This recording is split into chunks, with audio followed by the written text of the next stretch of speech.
First matter to come before the court this morning is Sandra Dixson versus Thomas Froelich. Is that how you pronounce his name? Froelich.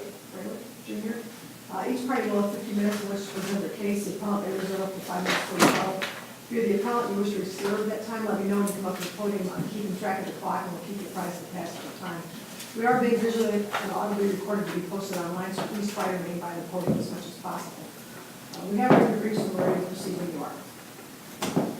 Actually, Your Honor, I'm the appellant. I'm Susan Pritchard here for Sandra Dixson, the appellant and cross appellee. I would like to reserve 4 minutes for rebuttal and to respond to the arguments made by the cross appellant. So how are you going to do that? I'm sorry, 4 minutes reserved. Thank you. We're here today because Tom Froelich, Sandy's ex-husband, misrepresented his assets, his earnings, and his financial status throughout the dissolution proceedings, not only to Sandy, but to the court. And we're here today because at Tom's insistence, Sandy's post-decree motions to set aside the separation agreement were to be heard in a two-stage hearing. So we had the first hearing, which went over actually several days, but that first hearing was to determine whether or not Tom had failed to disclose his assets, his earnings, his financial status. Even though the magistrate found that he had not disclosed those things, the second hearing was never held. As a result, Sandy was denied her basic due process rights to that second hearing. That second hearing also would have been a time when she could address the value of Roth Brothers, which was the party's major marital asset, and her attorney's fees. As a result of Tom's misrepresentation, Sandy has suffered a grievous injustice. The party's separation agreement clearly indicates that Sandy received just $300,000 per share of the couple's 22.8% interest in Roth Brothers. Tom, on the other hand, received $15 million for that same 22.8% interest, just 15 months after the dissolution was final. The good news is, however, that we can fix it. The party's separation agreement includes Article 13, in which each party warranted that they had fully disclosed their respective assets and financial status, and that each knew that the other party was entering into that separation agreement relying upon the completeness and correctness of that disclosure, including earnings and the nature and extent and value of all of the assets. Article 13 also reserves jurisdiction to the court upon failure to make disclosure and allows the court to modify the original property division and to order the non-disclosing party to reimburse the other party's attorney's fees in bringing the matter to the court's attention. There are several examples which highlight the reason that we're asking this court to remand this matter for that second hearing. First of all is the dissolution affidavit, as I'm sure you realize.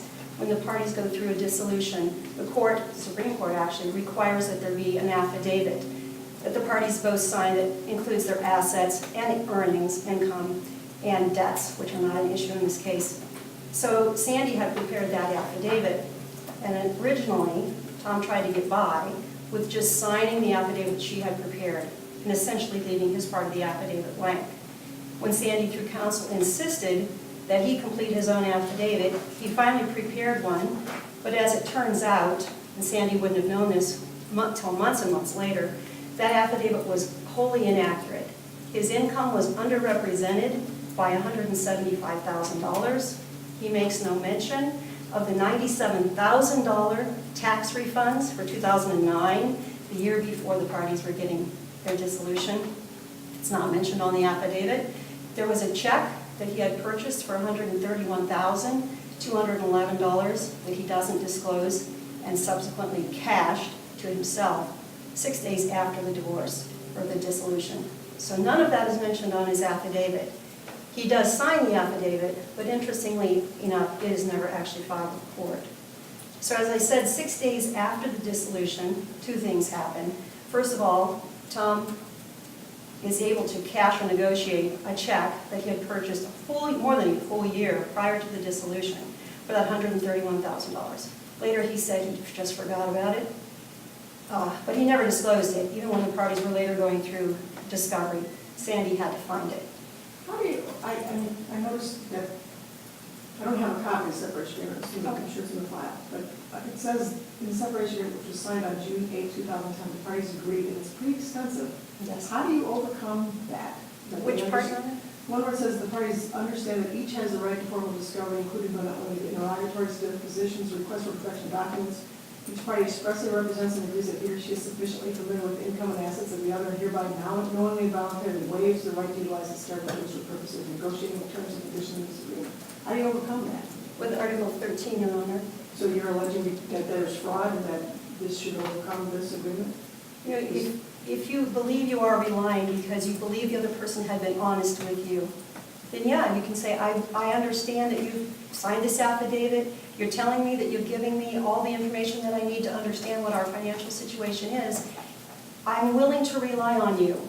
But if it turns out then, and that's what Article 13 says and comes in, that he has guaranteed, that's what a warrant is, I guarantee you, I have told you everything you need to know, I've given you full disclosure.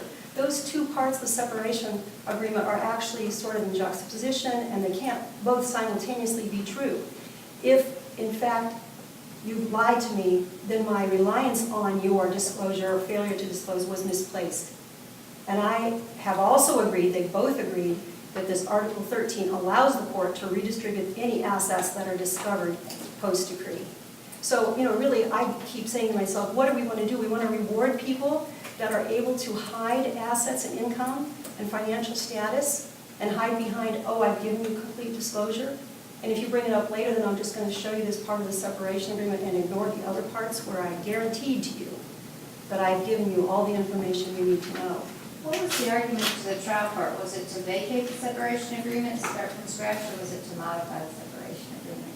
Well, there are two motions, and the second motion, which is that Judge Dezo subsequently said related back to the filing of the first motion, asks to set aside the separation agreement. Now it says partial relief in the heading, but if you read the body of the motion, it actually says to set it aside and to, I believe it erroneously calls it a decree of divorce, but same thing as the dissolution, to set it aside. Because when you look at all the misrepresentations that were made, I don't think it's possible to piecemeal a response. We can't just say, oh, okay, she gets part of that $97,000 in tax refunds that he knew about and didn't tell her. She gets part of the $131,000 in the check that he knew about and didn't tell her. Well, why did those things happen? You know, we need to find out if there's an error someplace, then we need to go back to the basics and figure out what really was there that he was hiding. And you know, the numbers are so enormous that it's sometimes hard to get your hands around it. For instance, the magistrate makes a specific finding that there was whatever a permanent loan is of $784,000. That's in the findings from the magistrate, that Tom had received a permanent loan of $784,000 and didn't disclose it to Sandy. Well, where'd that money go? What happened to it? How can you make that finding and then not do something about it? So although the court did piecemeal some remedy, it didn't really get to the root of the problem. The root of the problem was that he was hiding everything he could. Question, Ron?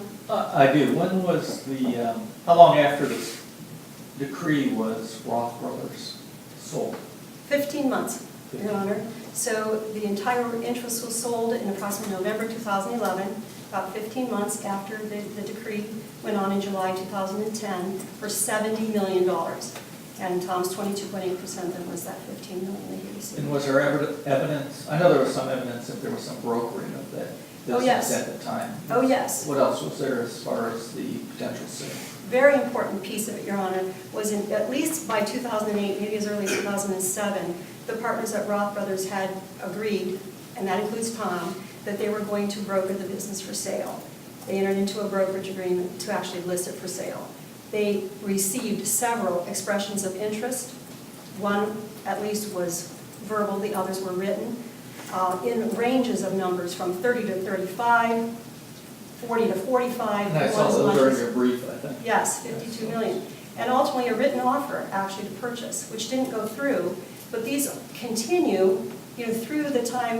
In fact, the testimony was that no one had withdrawn from the brokerage agreement even through the time of the dissolution.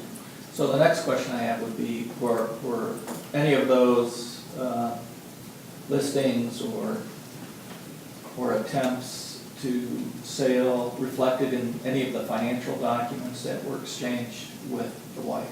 No. She got all of that after the divorce was over, and she starts filing her motions and doing her discovery. And in fact, even though she's requesting the information about what was going on with the business from Tom and Roth Brothers, she doesn't get it from them. My understanding is that it was received actually via subpoena to Sodexo, who had purchased the company, and ultimately Sodexo gives her all this information that she wasn't able to get any other way. Did she place a value on the company prior to the final divorce? decree? I mean, did she have an expert look and value the company? No. Well, I don't want to, prior to the decree you're asking? Sure. The parties were in mediation with Jed Diamond, who's not an expert about business evaluations or anything, but Tom continuously told her that if she requested all the information that she needed in order to do a complete evaluation, because you need a whole lot of information if you're really going to do a correct business evaluation. If she requested it from Roth Brothers, he would get fired. And they admit that in their brief, by the way. I mean, that's actually in their brief. So we don't need to look any further than that to find out. They say, yes, Tom told Sandy that if you go looking for this information about Roth Brothers, I could lose my job and then we won't get anything. So they didn't. So ultimately, the value that they placed on the company was $3 million, their share, the 22.8%, was $3 million. Well, Okay, thank you. one quick question. That's a choice that both sides are making, not to further value the company, right? Yes, yes, except that Tom had all the advantage because he had the information and he chose not to share it. I'll reserve my other 4 minutes, thank you. Thank you.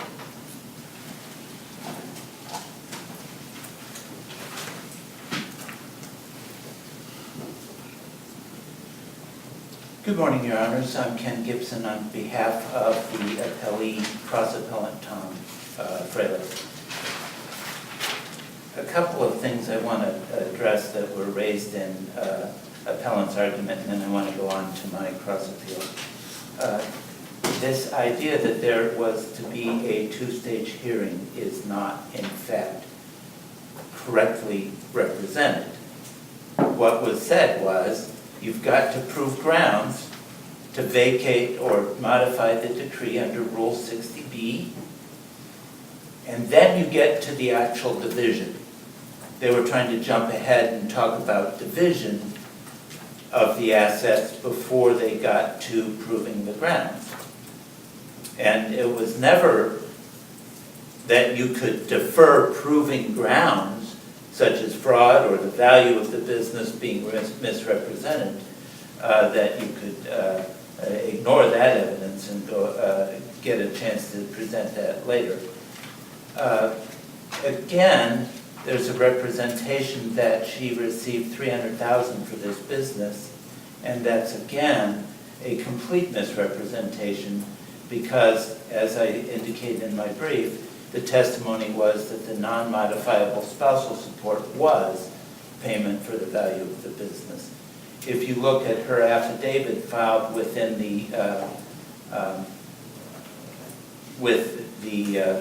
second motion, she indicates that the value of the business used by the party was $3 million, and that was based upon the original purchase price and also confirmed by the value of the Keyman life insurance, which she was told by her expert were valid bases for valuing the business. There was a representation that there was a written offer to purchase Roth Brothers prior to the entering into the separation agreement. That's not true. There is no such document and no such testimony in the record. There was, as she indicated, expressions of interest, which are non-binding documents, and those had all been withdrawn prior to the negotiations because, as the court may be aware, there was a substantial financial disruption in the market and in the economy in 2008 and 2009. In fact, the stock market lost about half its value during that period of time. All negotiations were off. The brokerage agreement hadn't been canceled, but there was no ongoing activity for sale of the business, and that was actually stipulated to by the parties in the stipulation that there was no ongoing activity or no pending negotiations. Did the expressions of interest have the values that, There was one expression of interest in the record, and my recollection is that the expression of interest suggested possibly a $32 million value. And of course, it was my argument that, first of all, an expression of interest is not indicative of a value, because it's not binding. It's not even, I mean, due diligence hasn't been done, you know, they haven't looked at the books, they haven't done anything. It's just a number thrown out there to get somebody's interest. And second of all, it had been withdrawn and never went forward. The request before the trial court was to modify. I've cited several places on page 21 of the brief where that was specifically requested, not to vacate. In fact, there's a heading in the objections to the magistrate's report talking about the court should have modified the agreement. There's reference to this finding of a permanent loan that wasn't disclosed. That was prior to the divorce, and there was no evidence, and the magistrate found this and the judge found this, there was no evidence that the value of that loan wasn't incorporated into assets that were already divided. I mean, you know, you have to show an asset in existence. Now, this was a several-day trial. Judge Burroughs conducted a thorough and independent review of the evidence. She said that. Both the magistrate and the judge concluded that the stipulation that the parties had arrived at to divide the $131,000 check was fair, and she ordered it be done. Both the judge and the magistrate determined that the tax refund, and they said refund, but it was really an estimated tax on the future payment, it was a carryover, should be divided.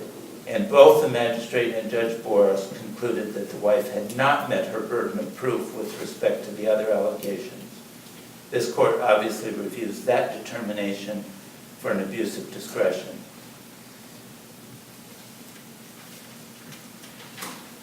The one thing that apparently we do agree on, if the brief is any indication, is that the magistrate and the judge should have taken evidence before assigning a $40,000 value to the attorney's fees. It is husband's position that the $131,000 check has already been divided by the parties by stipulation, and in fact, that's occurred, so that issue is moot. There was obviously no refund check. Rather, the return signed by both parties agreed to apply the overpayment to the $2010 tax return. Husband applied this payment on his return. Wife did not. She had the opportunity to do so. She did not. She now contends that this is a mistake and that the husband owes her for 1/2 of the value of the tax credit that she did not request or receive. Her own actions, in our opinion, waived that argument, and also, she signs the return. She had the right to the opportunity to object and ask for a refund at that point. She files her own return. He files his return, and a year later, she's now saying, I should have been gotten this asset. That's not timely. In fact, the whole motion was untimely. The only motion filed within the 1 year, and I've cited the case law in the court in the brief that indicates that all of these kind of arguments must be made within the 1 year period. There's 2 Supreme Court decisions on point on that. The only motion that was actually filed within 1 year didn't mention 60B. It didn't set forth any operative facts sufficient to sustain a 60B motion. Wife tried to correct this months later by filing another motion that now represents 60B, which is well after the 1 year. Trial court erred in allowing this second motion to relate back. There's no legal authority for a trial court to grant, to frustrate the one-year requirement that's contained in the rule and that's acknowledged by the Supreme Court as a fundamental need to provide finality. There's no reason, no legal authority allowing this motion to relate back to an earlier motion, which was not a 60B motion. It is the husband's position and that the trial court lacked jurisdiction to proceed. This issue, whether the court had jurisdiction because of the one-year requirement, is a question of law which we believe should be reviewed de novo by this court. However, even if the court allows that the 60B motion could relate back and that it was filed within 1 year, wife still had the burden of establishing that it was timely filed. There were no factual findings supporting this element of wife's motion. This issue is reviewed under an abuse of discretion or manifest weight of the evidence standard, and I've set forth that argument in detail in the brief. And we're asking that the court look at the evidence and say, there really isn't any evidence and there really isn't any finding that this motion, especially as it relates to the tax return, was timely filed. The court found that the husband did not deceive or mislead wife as to the value of the business. As I indicated earlier, it was an ever-changing business environment. The purchaser that ultimately purchased the business 15 months later was not on the radar, had not expressed any interest in the business, was not known, wasn't even in the same kind of business as Roth Brothers was at that time. It came as a complete out of left field offer that ultimately led to an agreement. It was completely unforeseen at the time of the separation agreement or even the divorce. The affidavit issue I've alleged in my brief, and I've addressed it, that any defect in the affidavit was waived when she elected to proceed without going further. I mean, it was incomplete. I understand that, but she knew that at the time she went into the divorce. That affidavit was signed after the separation agreement had already been negotiated and signed by the parties. She couldn't have relied on the affidavit in going into the separation agreement. The separation agreement acknowledges, and if you read the transcript of the Judge Diamond discussion that's in the record as Plaintiff's Exhibit 7, and that's really critical because if you read that, it shows that wife had no trust in the husband's representations. She had hired an expert to look at his tax returns, hired her expert to look at the business records. She had hired an expert to assist her in projecting future income. She arrived at her opinions in her own way and not necessarily in reliance on husband's representations. There were no representations found by the trial court to be fraudulent or misleading.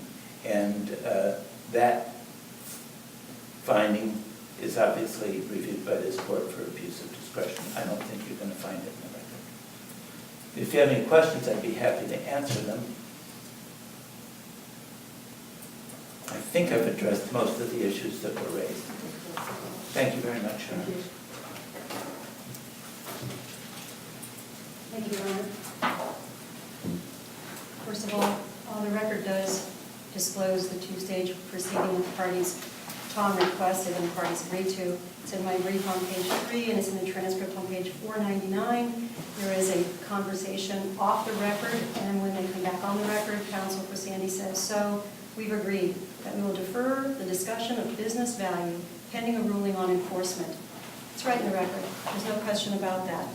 I want to really take issue with this idea that we can somehow step outside what's contained in the document and talk about what the parties really meant. I think we are constrained by the document. The document says that Sandy received $300,000 for her interest in Roth Brothers. That's what it says. She also got spousal support, but why shouldn't she? This was a 16-year marriage. She was unemployed. As we found out later, Tom didn't make $228,000 in 2009. The last year the parties were, total year the parties were together, he had made over $400,000. Why wouldn't she be entitled to spousal support as well? No one's ever answered that question to my satisfaction. The Aaron Equity Partners was pursued. They did pursue a purchase of Roth Brothers. It is in the record. It's at Exhibit 1.2 on page 91. So to suggest that it's not in the record, it most certainly is. There was also a stipulation that the brokering was continuing, and it continued clear up until the time of the dissolution in 2010. Although we may never know what was going on, we know that there had been offers. 2008 may have been a bad year in some respects economically, but this divorce was in 2010. It's 2 years later. We need to know what the business was worth then. Next, to suggest that because assets are no longer in existence, we can't divide them, just completely misses the point. You know, that is to say, if I take money, steal it, and spend it, that the court has no ability to correct that wrong, of course that's not true.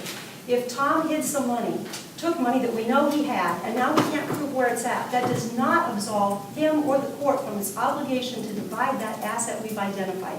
In fact, the burden of proof then falls on him to prove where did that money go. We've shown you that we know it existed. Maybe it's not there today or it's not in the same condition that it was at the time that we found it, but that doesn't mean he just gets to keep it. Now remember, when Tom gave Sandy via FedEx package a document to sign for the 2009 tax returns, it didn't have a copy of the tax return with it. It was just the e-filing authorization. He didn't give her the tax return. And now we're after the divorce, and he's saying, I just want you to sign this piece of paper so that I can file the tax return. You don't have to worry your pretty little head about it. I'll just take care of everything. Did she ask for it? She asked for it repeatedly, and that's all in the record. And he doesn't give it to her until October, and now that's the deadline, right? We've got to get it filed. That's the outside extension for filing that tax return. And she's got to look at it. Oh, lo and behold, there's an extra $175,000 on that tax return that you didn't disclose in your affidavit. Wonder what that's about. Also, the couple had never had big tax refunds. They typically had some payment due. Now we've got $97,000 in refunds? That's very curious. What's going on? He didn't want her to see that. I thought I understood him said it wasn't a refund, it was an overpayment on future. Well, he wants to apply it to future. That's one option you can always do with a tax refund. But they easily also could have just taken the money, right? You're allowed to take your overpayment as a refund. But Tom wanted to apply it to his future tax obligation, which would have been for a year that they were no longer married. I mean, that's just absurd. Unfortunately, the separation agreement doesn't say what's going to happen with refunds. We typically do, for whatever reason this one doesn't. So there had to be a resolution of that. And the timing of this issue was very important too, because remember, there is case law specifically on point that says, if you are mediating, and it's in my brief, we want to encourage you to continue to mediate. They mediated until May 23rd, 2011. And then they filed, when they weren't able to complete the mediation successfully, she filed a motion just a couple of days later in June 2011. So there's no question it's timely. Also remember, once the court has granted a hearing on a motion to set aside, we are not constrained by what's in the motions, but by the entire record. So this court can look at everything in the record to see whether the motion was timely filed. There's evidence to indicate that counsel for Sandy at that time was involved in several surgeries. Sandy herself was involved in surgeries. She had complications from those surgeries. She was responsible for the care of her mother who had dementia. And we have the mediation piece. And there's no requirement in the law that the court actually says it's timely.